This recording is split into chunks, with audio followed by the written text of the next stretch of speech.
गुढीपाडव्याच्या शुभेच्छा, नवीन वर्षाच्या शुभेच्छा.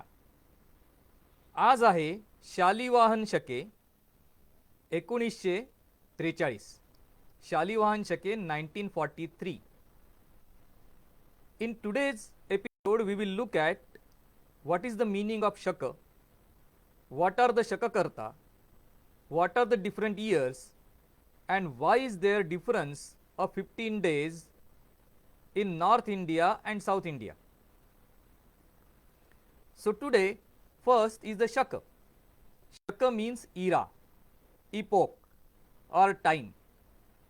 The king who changes time substantially is called as Shakakarta.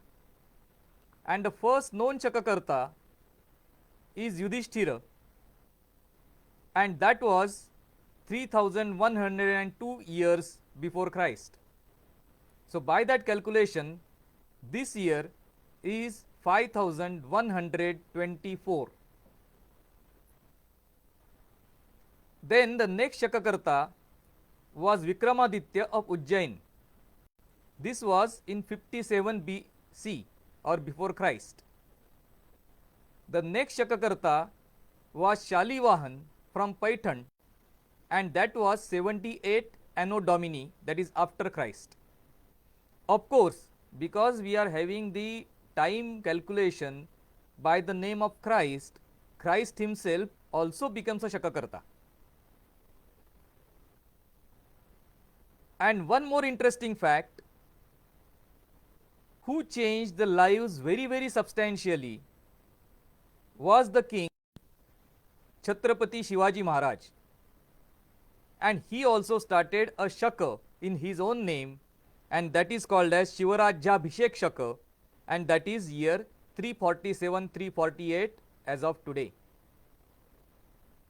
So these are the name of Shaka or name of Shakakarta.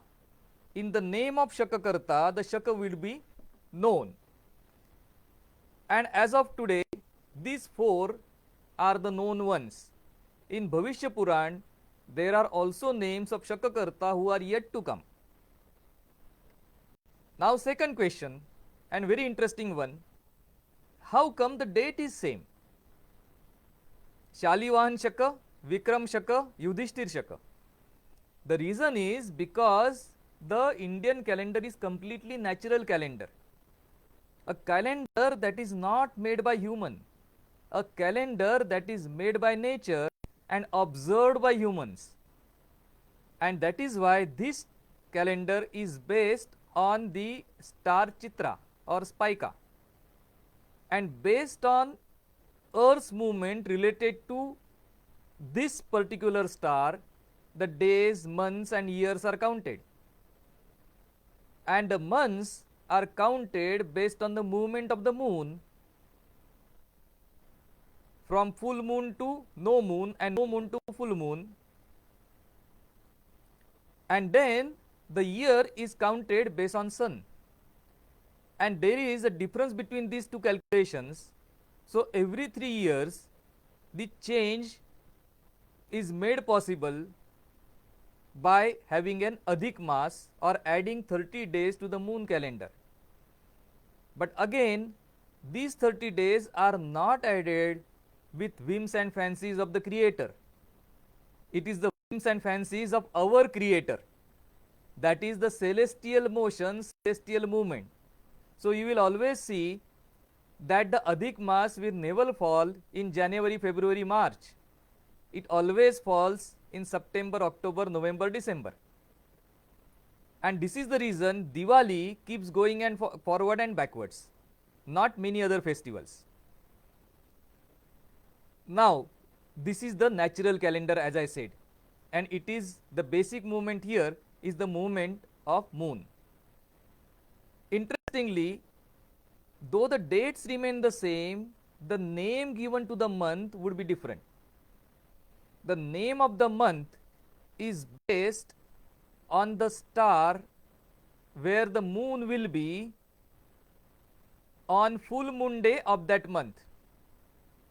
So in the month of Chaitra, the moon would be near to or in Chitra Nakshatra on Purnima.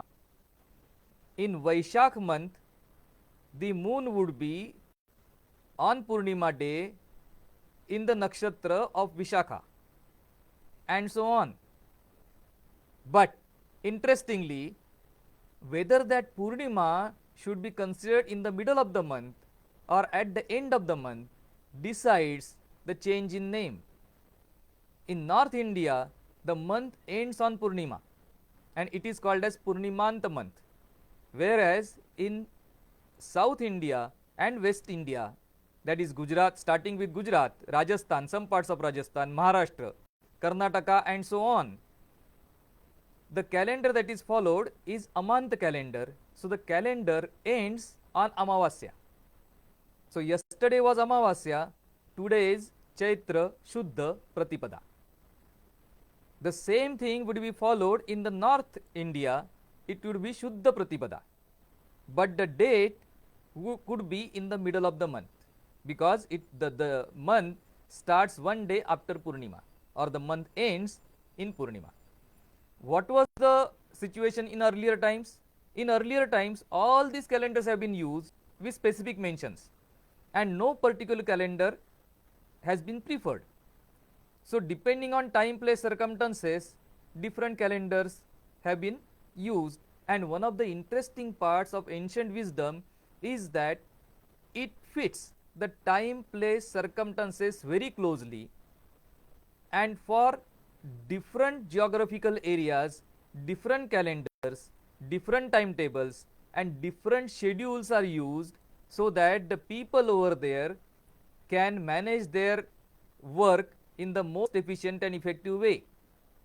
This is very advanced level of today what we call as the daylight saving time.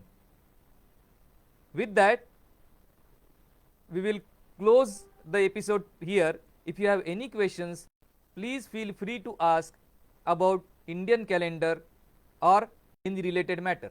Namaskar. And once again, नववर्षाच्या हार्दिक शुभेच्छा.